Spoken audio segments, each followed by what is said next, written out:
Welcome to the Commentary Magazine Daily Podcast. Today is Thursday, April 11th, 2024. I am John Podhoretz, the editor of Commentary Magazine. With me, as always, executive editor Abe Greenwald. Hi, Abe. Hi, John. Washington commentary columnist Matthew Continetti. Hi, Matt. Hi, John. And media commentary columnist Christine Rosen. Hi, Christine. Hi, John.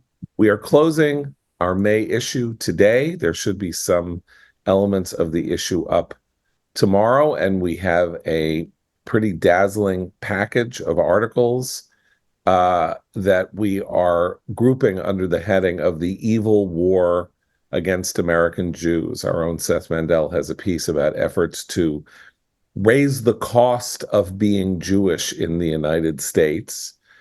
We have a remarkable piece by Tal Fortgang about what it is that draws Jews uniquely to believe that they should be going to and benefiting from the most prestigious academic institutions. Tal himself a graduate of Princeton, and why Jews need to rethink this 100-year passion and obsession with academic credentialism and how it is now turning against us.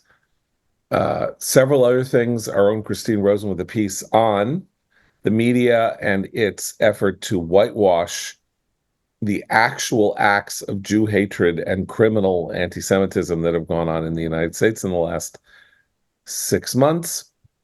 Way more. It's a very powerful issue. Very proud of it. It'll probably be up tomorrow. Some of it, at least, on our website.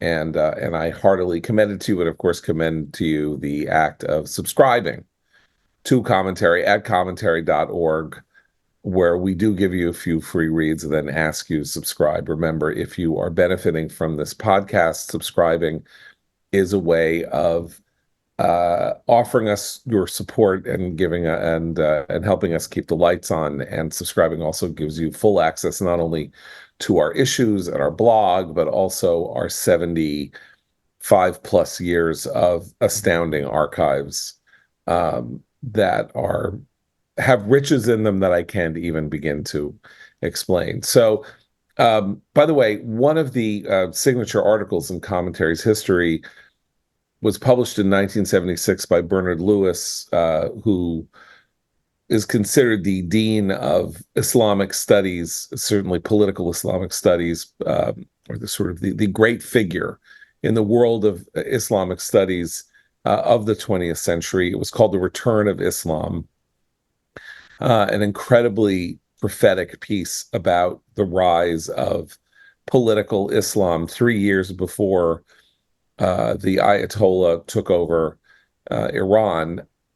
And that's the kind of thing you could get from Commentary, was a sense that things in the 1970s were coming apart and how they were going to come apart. I hope our own predictive gifts in the 2020s prove worse, because our predictions are not positive, and it would be better if they didn't happen. But here we are. And I bring this up only to say that, we're seeing headlines and about Iran of a sort we haven't seen in decades. Iran is now directly threatening, and apparently intelligence chatter suggests that there is an inevitable direct strike on Israel as a retaliation for Israel's bombing of this part of its diplomatic compound in Damascus that killed senior military officials from Iran last week. Ayatollah Khamenei saying that they will strike and strike hard. If Iran strikes Israel, as this chatter suggests, it will be the first direct confrontation, military act of direct confrontation between Israel and Iran ever. I mean, Iran was part of, efforts to take Israel out in the War of Independence and some other things, but nonetheless, first ever. And of course, Israel could not simply stand by and let its homeland be attacked. Should such an attack, dear God, happen, and then we're in a new game. Something new is going on while the Gaza fight is going on. And once again, the initial impulses of the Biden administration are fine. Yesterday, Biden said, we will be behind Israel. We will help Israel, essentially suggesting that America would involve itself militarily if Iran actually struck. There is that carrier battle group that is off the coast of Lebanon. So just as in the Hamas case, they're saying the right things at the jump. But what do you guys think? Well, I think we have to wait and see what happens. It would be very unusual. What? Oh, come on. What are you talking about? It would be very unusual for Iran to take such a direct strike against Israel. This is not Iran's MO historically. Typically, Iran either does nothing after Israel or the United States hits its assets directly, or Iran waits and then uses some combination of subterfuge or terror to strike back indirectly. So an actual missile or drone attack on Israel from Iran would initiate open warfare, and that would be a huge step. I'm not saying it won't happen, but I'm saying we have to wait and see whether it does. Also, I just want to say that, but what Biden has been saying before this, his turn on Israel, has also been received in Tehran and by Hamas leaders who have even referenced it in terms of even the U.S. is turning against Israel now and things of that nature. So the more that U.S. policy or rhetoric looks as if it's isolating Israel, the more inducement that Iran and its proxies have to strike, and that has been a mistake leading up to this. Well, let's also talk about the fact that Iranian proxies have been attempting to make world trade impossible by striking commercial vessels in the Gulf, and we haven't done much. So us saying don't do it and you better not, and we have Israel's back. Does Iran have a reason to believe that Biden, when push comes to shove, will commit U.S. blood and treasure to this cause when he seems uniquely unwilling to do something that I think the entire world would support, which is make sure that the shipping lanes are open through the means that the world's most powerful nation can deploy, boarding bad vessels, bombing. We did do a little bombing of Yemen, but apparently not enough. And so that's also providing the Iranians with a sense that they might have kind of a free shot. I don't think that they're as afraid of us as they would be afraid of Israel. Let's just say that, which is, although go ahead. But that's where I worry about the dithering and passivity of much of the Biden foreign policy tone right now. An Iranian American friend of mine sent me a picture of some graffiti on a wall in Iran that basically translates to Israel hit, but they don't have the, well, let's say, cojones for revenge.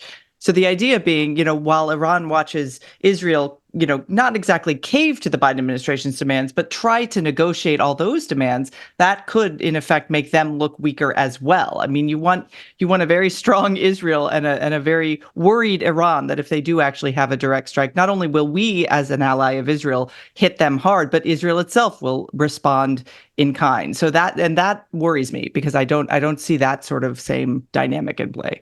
I mean, I guess the bottom line is Israel is under siege in a variety of fronts, and the roots of that siege all lead to Iran. So whether it's the war in Gaza and Hamas, which is not over, whether it's Hezbollah in the north, which is a Shia Iranian proxy movement that is engaged in low intensity conflict against Israel, whether it's the Houthis, who, in addition to disrupting shipping lanes, have also fired some rockets in Israel's direction, some missiles and drones. Or whether it's the West Bank. There was a very important article in the New York Times the other day about how Iran has been covertly funneling weapons into the West Bank for years.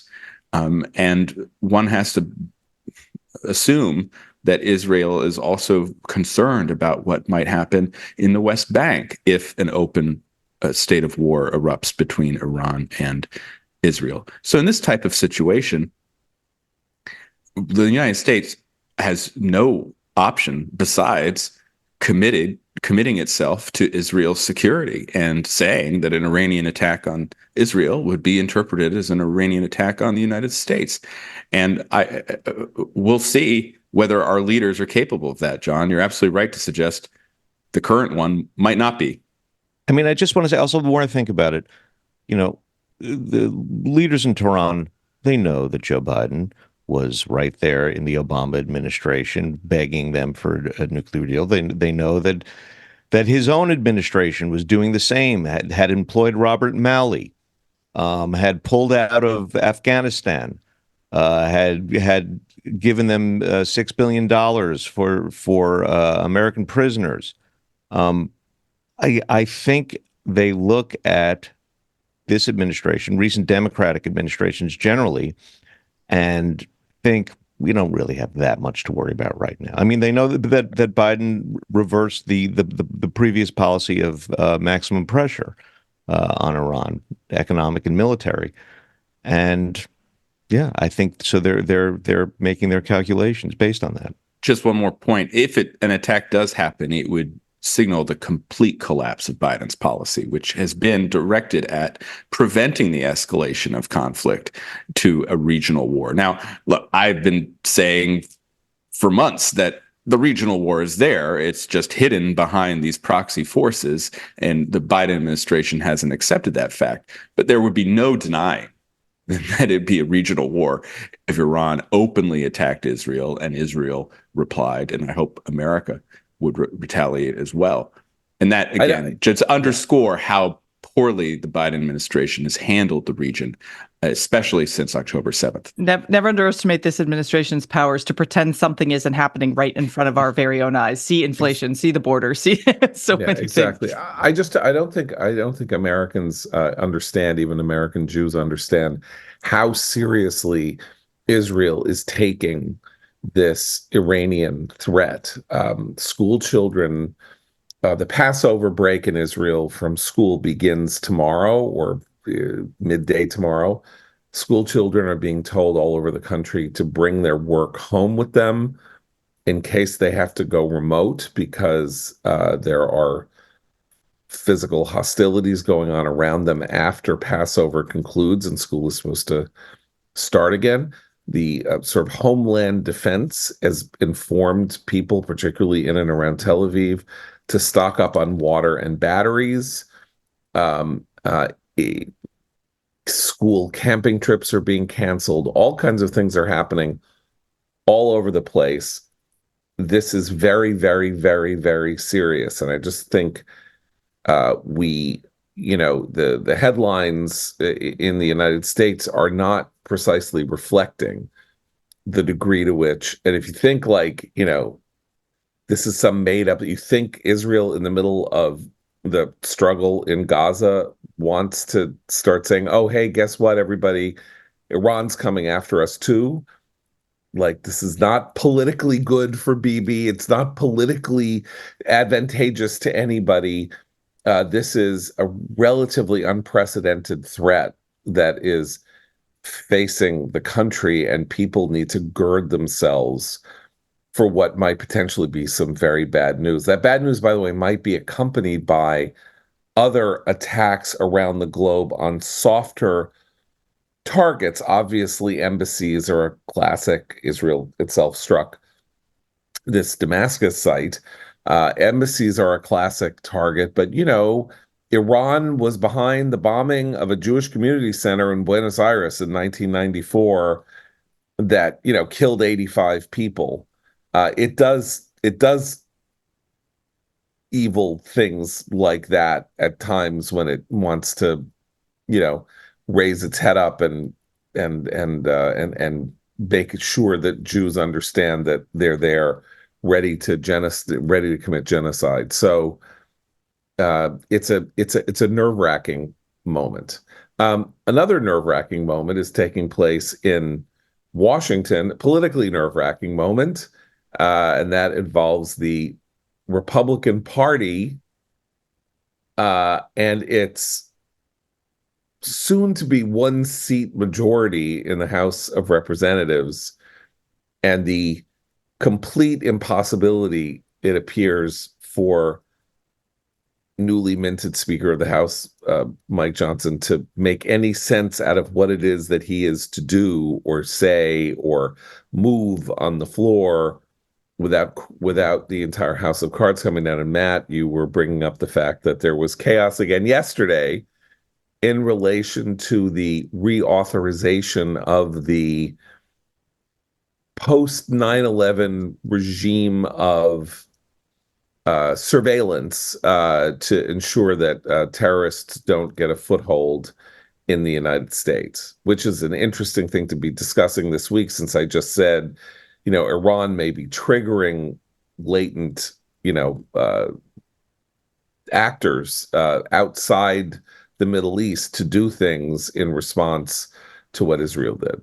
That's right. And not only Iran, but ISIS-K has been expanding its reach, and indeed in Iran in recent months. And we really have no visibility into what is happening in Afghanistan. And with the combination of the border crisis, institutions like the FBI are highly alert to a potential terrorist attack in the United States. So amidst all that, we have this reauthorization vote for Section 702 of the FISA law, the warrantless surveillance. So this program started after 9/11, allows the intelligence community and the FBI to survey foreign nationals who they believe might be engaged in illegal or terrorist activity. And sometimes during their surveillance, Americans are swept up in the data. And the question is, how should the American government treat those Americans? Right now, you do not need a warrant to look into the communications of Americans swept up in that data. And a block of House Republicans, including very prominent members like Congressman Jim Jordan of Ohio, Senator Mike Lee of Utah, and Donald Trump, the former president of the United States, have come out against reauthorizing FISA without a warrant requirement to look into American data. So when Speaker Mike Johnson brought to the floor, or at least called a vote on the rule that is allowing him to bring the bill to the floor on a bill authored by the chairman of the House Intelligence Committee, Mike Turner of Ohio, the rule failed. And Turner's bill had some reforms, but it did not include the warrant requirement, because Turner and the law enforcement and counterintelligence officials he's close to say that the warrant requirement is too burdensome. That is, to get a warrant, you need to establish probable cause to a judge. And sometimes in the thick of things, especially at the beginning of these investigations, the FBI says it doesn't have time to do that. And that requirement would essentially end an investigation before it was even allowed to begin. So Turner's bill was up for the rule. The pro-warrant bloc revolted against Turner and Speaker Johnson. That crashed. And now, once again, Speaker Johnson has no idea what to do. He's saying that he would bring up a clean bill, a bill that essentially is just the recapitulation of what's been going on for the past 5 years. And of course, that would make no one happy except the Democrats who don't, those portions of the Democrats in the House who don't really care one way or the other. This just emphasizes, Johnson's dilemma and how it's essentially impossible for the House leadership to bring legislation that is controversial within the Republican Party to the floor for a vote. Well, and it's fascinating because of, so Speaker Johnson's going to Mar-a-Lago and going to have some sort of big event with Trump tomorrow. But Trump tweeting or whatever he does, Truth Social, saying kill FISA because they came after me. Again, he personalizes everything, including, complicated legislation, is weirdly wrong. I mean, it's true that they came after him, but this bill, the reforms that were initially proposed in this bill, directly addressed those concerns because they were about whether or not political appointees within the FBI and elsewhere could approve these, additional searches of Americans. There were all kinds of reforms in place. So there was this sort of stopgap. It was short of the warrant, requiring a warrant, but it nevertheless engaged these concerns about the politicization of the FBI in particular, exactly the concerns that Trump was raising. He just says, kill FISA, they're still coming after me. And of course, his followers will listen, including his followers in the House. So it'll be, this was a huge, as you say, Matt, it was a huge example of the lack of power that Johnson exercises in his own coalition, but it's also just completely misguided if you actually want to reform an agency that has proven itself, certainly did during Trump's term, to have been politicized and acting in ways that most Americans should be concerned about.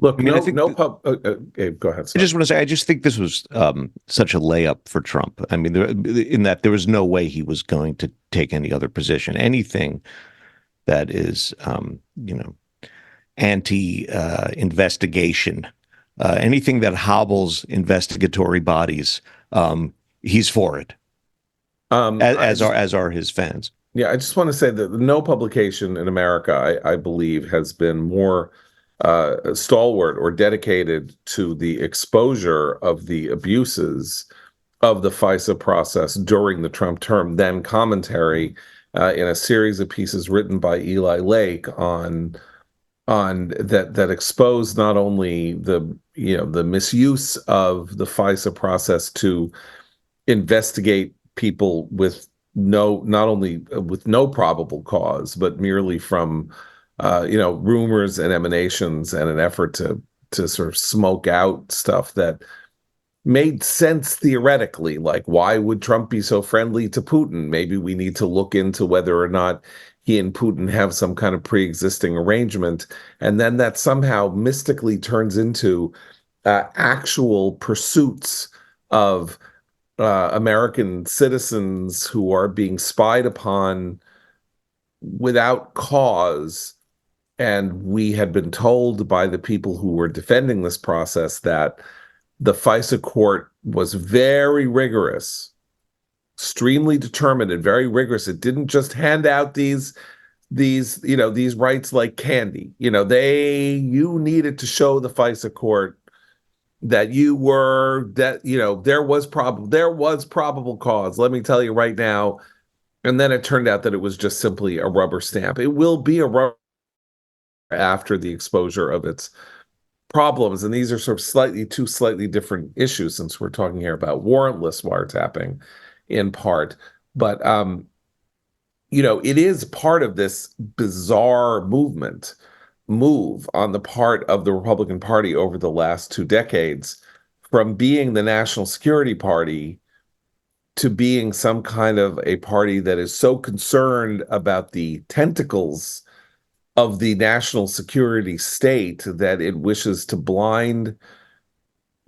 play some role in potentially blinding the United States to threats from terrorist groups as they are rising, as they themselves point out that they are rising because of the porousness of the border and the possibility that people are crossing the border with malign intent to get us. That's actually a talking point for the Trumpian right. And so you would think that they would say, well, maybe stuff is happening here. We better be like hyper vigilant. And then they're simultaneously trying to handcuff efforts to be vigilant that No, they sell abolish the FBI t-shirts at Trump rallies. I mean, the idea is that they want to burn it all down, but then they must respond with what would take its place, because we do know they have picked up many people on the terrorist watch list crossing the southern border. We know that. And that should be a talking point for everyone on the right who's concerned about national security. But they also then have to make sure that this more extremist anti-institutional wing understands that you do actually need federal law enforcement institutions to do their jobs. Part of the problem is that the plots that have been disrupted because of Section 702 are highly classified. So there's no way for the FBI and people who support warrantless surveillance have done a poor job of convincing the public, much less this group of Republicans who are very concerned with privacy, that the program works. What has been highly publicized are the abuses. And it's part of the paradox of America's preventing a large-scale terrorist attack on our soil since September 11th. We've been very successful at doing that. Part of the cost of that success has been people forget about what happened on 9/11 and also what stopped America from preventing 9/11 from happening. And it is which was the wall. Yes, the wall between the FBI and the CIA. Yeah. That is why they did not pursue Zacarias Moussaoui. And if they had done that, then 9/11 could very well have been prevented. Yeah. We don't want to deal in hypotheticals here, but it's a reminder of the state of debate, that the more you succeed in preventing terrorist groups from attacking the whole homeland in a mass capacity, the more room you give to critics who say, why do we need these programs anyway? I just want to praise you. I just want to say one thing before Abe says something serious. Yes. I got to give you snaps for pulling out Zacharias' name. That is some impressive trivia. I'm carrying that around with me all the time. 20-some years after. 20-some years Never after. forget, John. Well, John, if I said Atta, would you Mohammed Atta? Muhammad is easy. I was thinking, but all that stuff about how often do men think about the Roman Empire? How often do you think about 9/11? Because Matt Continetti thinks about 9/11 every single day. We could have a commentary bingo game with some things on the cards here. Atta's not good, but because Muhammad is too easy. But yes, anyway, Abe, you were going to say. So I was going to say, no, I mean, this is, to Matt's point here, it kind of makes this for Republicans, it's not a terrible, cynically political issue, in the sense that there is such widespread anti-surveillance, anti-institutional sentiment on both sides. I mean, it was the left that championing Edward Snowden's whistleblowers and Julian Assange and screaming about, surveillance violations during the war on terror. And then, of course, you have all of the right wing, the Trumpy folks who object to surveillance because of their men. Hasn't RFK said that he would pardon Snowden? Do I have that? Do I have that right? I think so. It certainly sounds right. Yeah. Joe Biden just said he's considering dropping the charges RFK would Assange. pardon Snowden. And Biden is trying to figure out what to do with Assange. Mm-hmm. And both figures are very popular on kind of the MAGA Tucker Carlson right wing. Yeah, so it's the great circle, right? It's Glenn Greenwald and Matt Carlson, and I guess implicitly Jim Jordan. I mean, he isn't quite there, but anyway. So the point here is that the structure of the tiny House majority, beginning with the at the end of the 2022 election, really does suggest that the Republican Party has gotten itself to a place where it cannot function legislatively. And we know that Mitch McConnell is about to retire, and that it is likely that the Senate will move into Republican majority hands in at the end of 2024. And the behavior of the House, given that new senators will be coming in without any institutional experience on the Republican side, could be mirrored in the Senate. Rather than looking at this and saying this is a horror that we have to figure out how to make sure does not persist longer than this Congress, we could be moving into a period antinomianism in the Republican Party. Well, the best example of that is if Carrie Lake is elected to the United States Senate in November, is she going to behave more like Jim Jordan or Rob Portman? In fact, that's kind of, I don't mean to say that about Jim Jordan. Is she more likely to behave like Marjorie Taylor Greene or Rob Portman? And the answer is Carrie Lake will behave more like Marjorie Taylor Greene. And she's just one of the many more MAGA nominees that have been put up by the Republican Party in these competitive states. It is no doubt in my mind that the Senate's going to be looking more like the House of Representatives in the coming years as figures like McConnell leave the party and or not leave office. He's not quite leaving the party yet.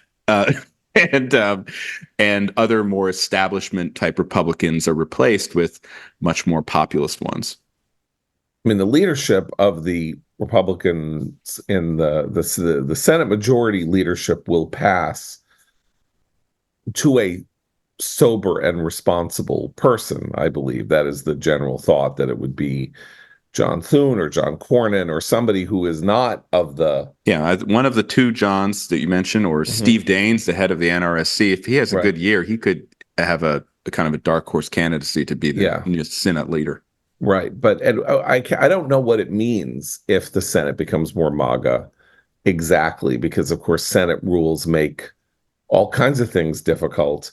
And it will also depend on whether the president is a Republican or a Democrat, and whether the Senate would be. It means that there's a radical redefinition of where the party stands on issues of national security. Just as you pointed out at the beginning, that would mean that the party would seek to oppose and to restrict and to limit the national security apparatus at home, and the party would seek to curtail foreign aid to places like Ukraine and potentially to other allies as well. So I think that's what it means. And for those of us who are conservative internationalists, that's not a very pleasing prospect. Right. I wasn't, honestly, I wasn't even talking about policy. I was just thinking about the good work. I mean, no, I should have, because I should care more about that than this more petty stuff. But like, just simply the good working order of our legislative bodies. That's what we're seeing in the Republic. Not that this is something that anybody votes on, but we are seeing a real crisis in the question of whether or not the Republican Party, as it is constituted in 2024, is working to destroy the legitimacy of our constitutional system.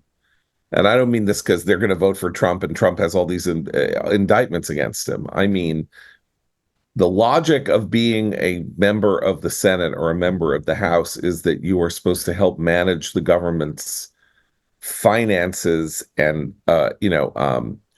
confirm or reject nominees for office and do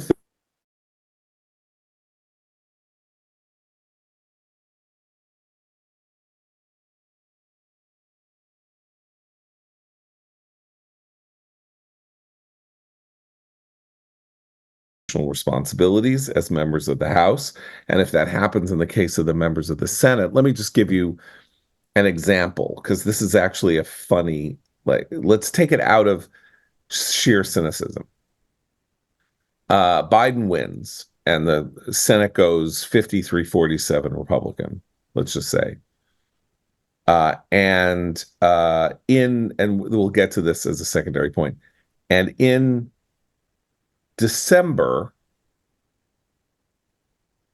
a Supreme Court justice dies suddenly, or January or February, right at the outset of the second Biden term, drops dead. And then there is a Supreme Court vacancy.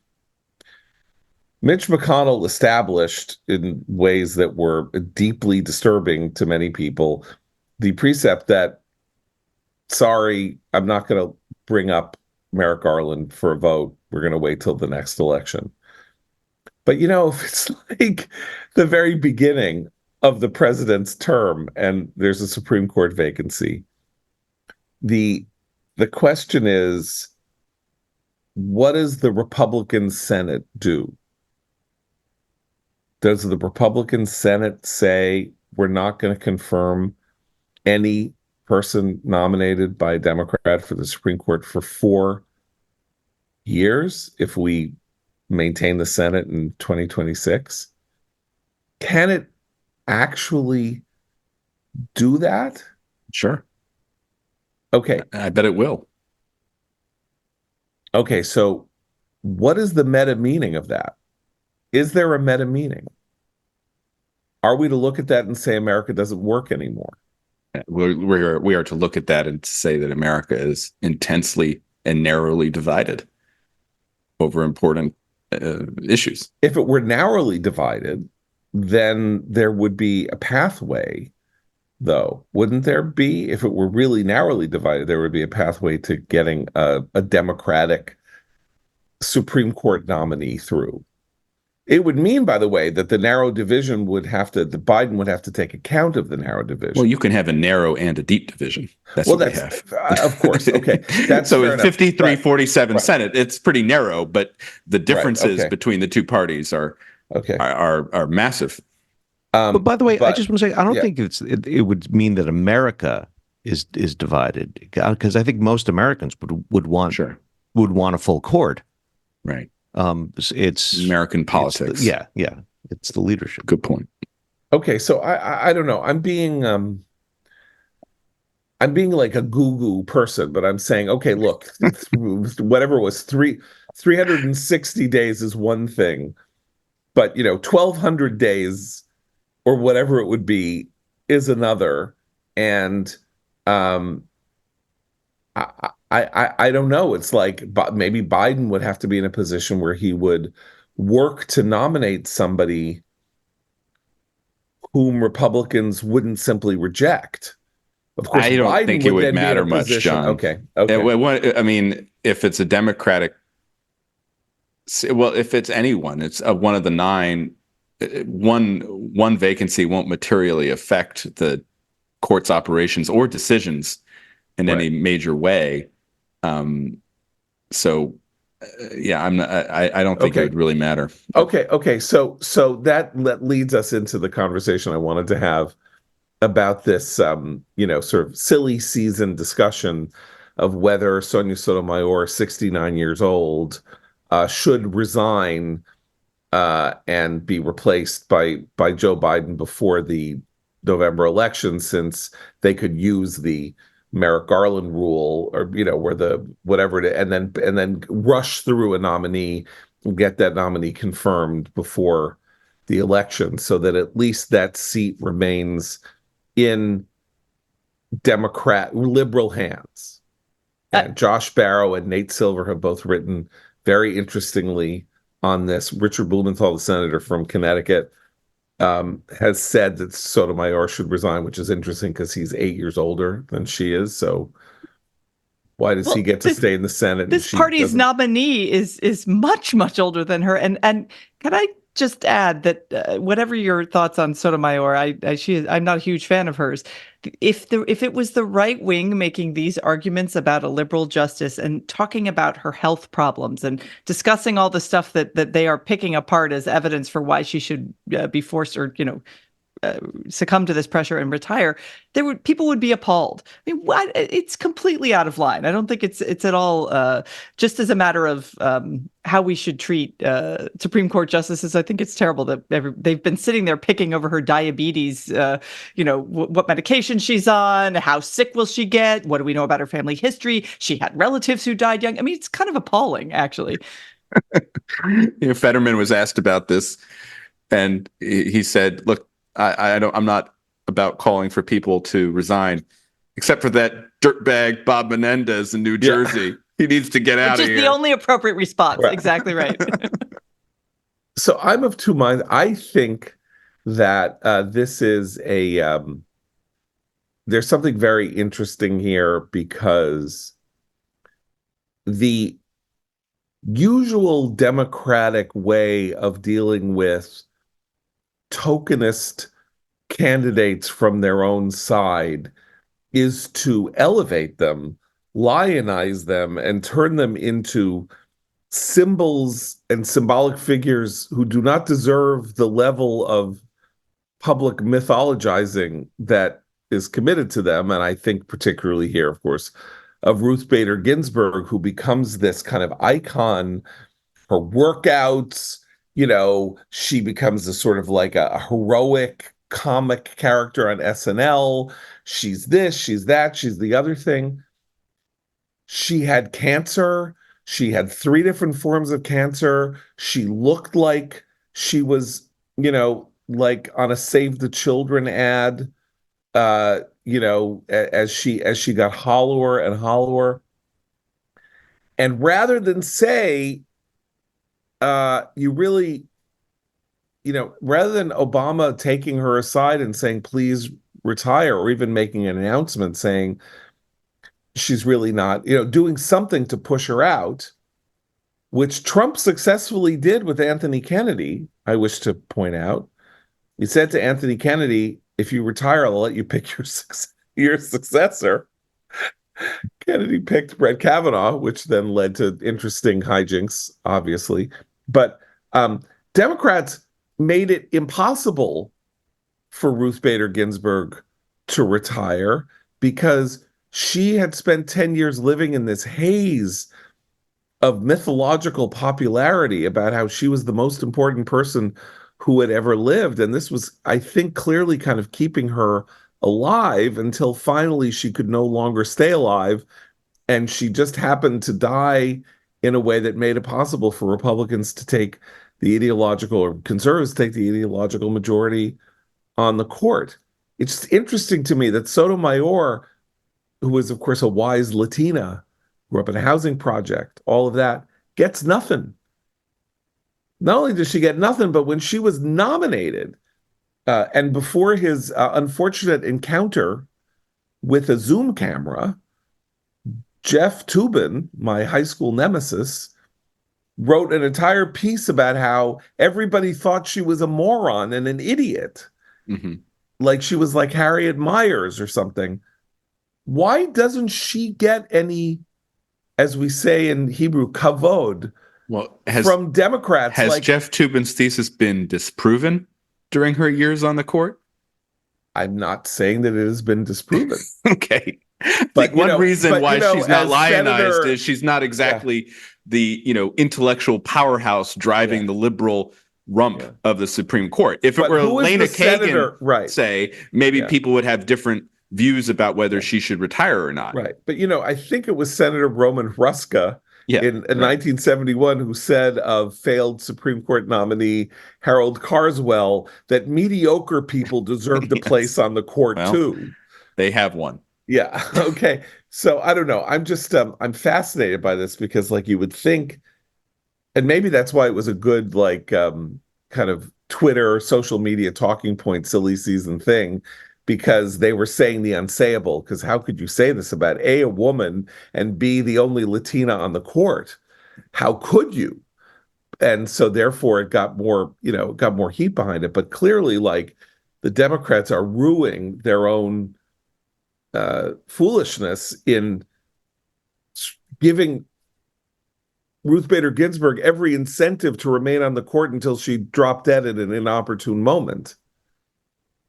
Stephen Breyer retired, Kennedy retired. It's a lifetime appointment. They should leave when they want to. If they want to leave before the end of their life, She is 69.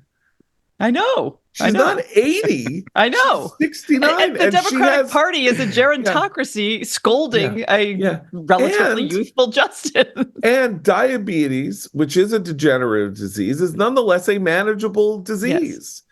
It's not like she's got ALS or, some evil blood disorder or something like that.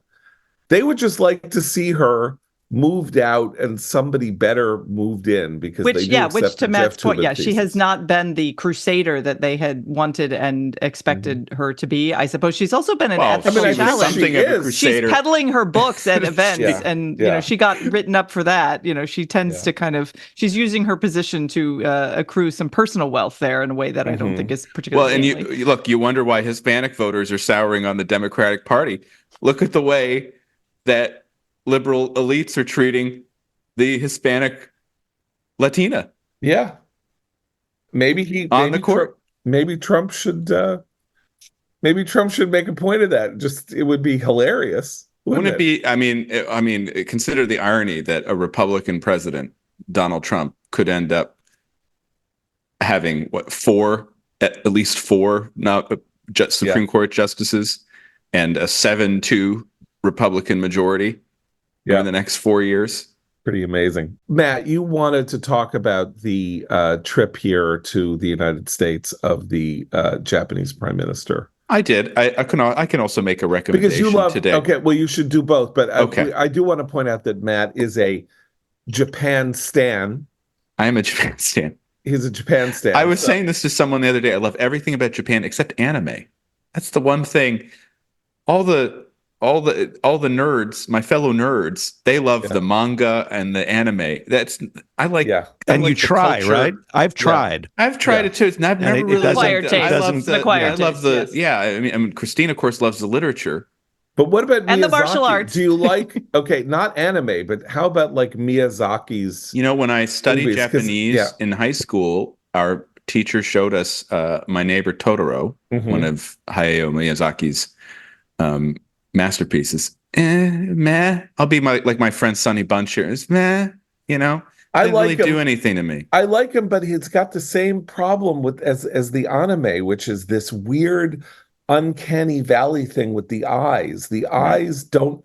The eyes that he draws don't make sense. They don't make sense as Japanese eyes. They don't make sense as non-Japanese eyes, which is sort of what anime is like. And you spend the entire movie going, what's up with the eyes? And even though they're really beautiful and some of them are really amazing. Anyway, let us move on from that to the actual policy issues. The Japanese Prime Minister Kishida is in the United States as we speak. He visited with President Biden yesterday. They held a very lavish state dinner, which John, I didn't see your name on the attendance list. No, but Jeff Bezos was there with. Speaking of Uncanny Valley, with his they took your place. Yes, she has an Uncanny Valley there. And then today, shortly after we conclude this podcast, Kishida will speak to a joint session of Congress. I think this is a great visit. America has no more important ally, in my view, than Japan. And what's interesting about it is the shift that's happening in U.S.-Japan relations.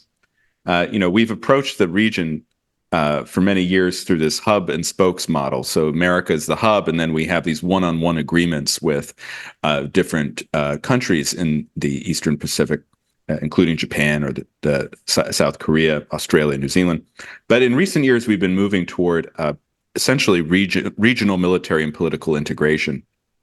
And it began with this AUKUS agreement between the United States and Australia and New Zealand in order to coordinate. It actually began even earlier, with the concept of the Quad, the Indo-Pacific Quad. All of these types of more regional, broader arrangements meant to contain China. And Japan, I think, is becoming much more interested in participating in some of these regional movements and really kind of leveling up its relationship with the United States in defense matters. And that is, in my view, a good thing. Japan has been backstopping some of our munitions by giving us Patriot missiles. Of course, we're facing shortages of these missiles because we're supplying them to Ukraine in order to defend against Russia's invasion. And Japan has also really taken, I think, a lead in arguing that if you want to contain China, you should help defend Ukraine, because the Eurasian axis of autocrats is coordinating, and what happens in one theater of operations will affect the goings-on in another theater. So all of this is for the good. I'm very happy about these developments. And there's one thing that's kind of annoying me, though, which is, as all this is happening, both parties, Republicans and Democrats, have come out against the Nippon Steel purchase of U.S. steel. And it is for the basest reasons. The Nippon Steel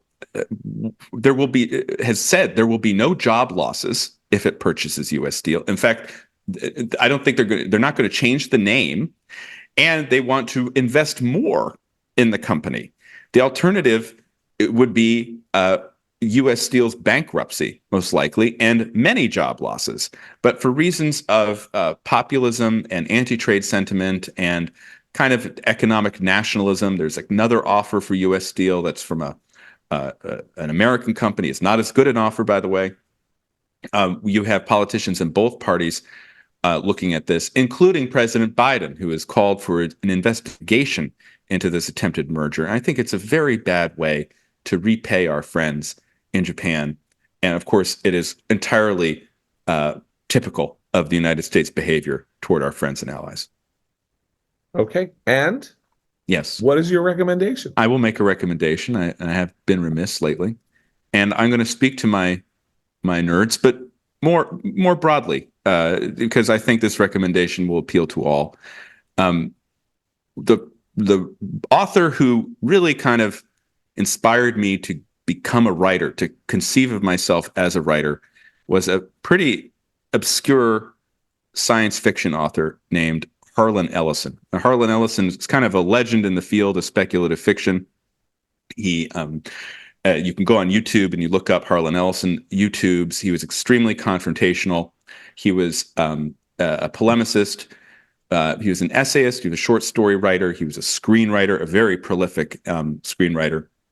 And he was a personality. He was a character and became really well known and controversial in Hollywood and in science fiction circles.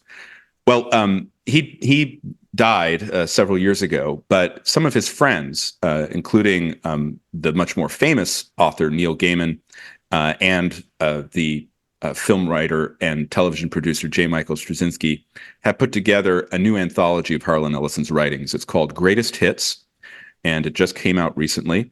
And you can find it at all book selling locations. And it's a very good collection of some of Harlan Ellison's greatest short stories. One called I Have No Mouth and I Must Scream, which was actually a pretty relevant story about what a horrific AI might look like. One of my favorite stories, Jeff D. is 5, about a boy and his childhood friend, and the childhood friend never ages. Just a very kind of dark and effective story. There's also a novella included that's semi-autobiographical called All the Lies That Are My Life, which is probably one of my favorite pieces of Ellison, and I've read them all. So anyway, you don't necessarily have to be a sci-fi geek to like these stories either. I think the writer he most closely resembles is actually Jorge Luis Borges, the Argentinian short story writer and fabulist. And so if you kind of like that style of writing, I think you'll like Harlan Ellison. So Harlan Ellison's Greatest Hits is my recommendation for the day. Now, Matt, I've known you for several decades, and Yes. if I had to guess what writer inspired you to be a writer, Harlan Ellison would have been down around 3,000 on the list. Yeah. Orwell. Well, you didn't know me in the 1990s. I did not. And we all have many layers, yes. John, many layers. Yeah. So Harlan Ellison, it's actually worth, when you get off this, going and reading Harlan Ellison's Wikipedia entry, because he was a fascinating, crazy person, and literally the most confrontational person who ever lived, and did nothing but get into deranged fights over nothing with science fiction people and this and that. And he plays a role in the most famous piece of celebrity journalism ever written. That's Gay Talese's Frank Sinatra Has a Cold, because there's a scene at the beginning of the story when Ellison is in a restaurant, and Sinatra just decides for no good reason to pick on him. Well, he was very short. Yeah, and he was short, and he was wearing very, very fancy and expensive shoes. And it was the shoes that annoyed Sinatra. And Ellison, trying to brag, tells Sinatra that he has just written a movie called The Oscar. And Sinatra says, I've seen it, and it stinks. And Ellison says, there's no way you could have seen it. No one's seen it. It hasn't even been edited yet. And Sinatra said, oh, yeah, I've seen it, and it stinks. And so the fight goes on. And the fact is that The Oscar is one of the worst movies ever made. It's a movie about, like a rapacious star who'll do anything to get his Oscar. And it is hilarious. It's actually worth seeing if you're a bad movie fan person. Anyway, but Harlan Ellison, a fantastic character. And one last thing about it is the world of science fiction, people don't understand, because they're always being thrown massive fantasy now and 3-volume things, and, Dune 6 volumes, and The Lord of the Rings, which isn't really science fiction. But science fiction was a medium of the short story. I mean, mostly until the 1960s, and most of the most powerful works of science fiction are short stories, not novels. And because short stories have gotten so out of fashion, people don't really know about how good they can be. And it makes perfect sense if you think about it, because science fiction is usually about one idea, is one sort of interesting new conceit or concept, and it may be hard to stretch that out to an entire novel, but 4,000 words, sure. And you can think of some of the most famous works that people read now, and they're Harrison Bergeron is probably the most famous, or the one that people would know best, by Kurt Vonnegut. But Ellison just wrote amazing short stories that had this very effect, right? Which was just, he had an idea, he had a concept, he had a thing that was like, man, you think things are bad now, they're going to get so much worse. Anyway, that's a great recommendation, and worth contemplating the life and times of this total, very unusual shugana. Yeah. Okay, so we will be back tomorrow. For Abe, Christine, and Madam, John Podhoretz, keep the candle burning.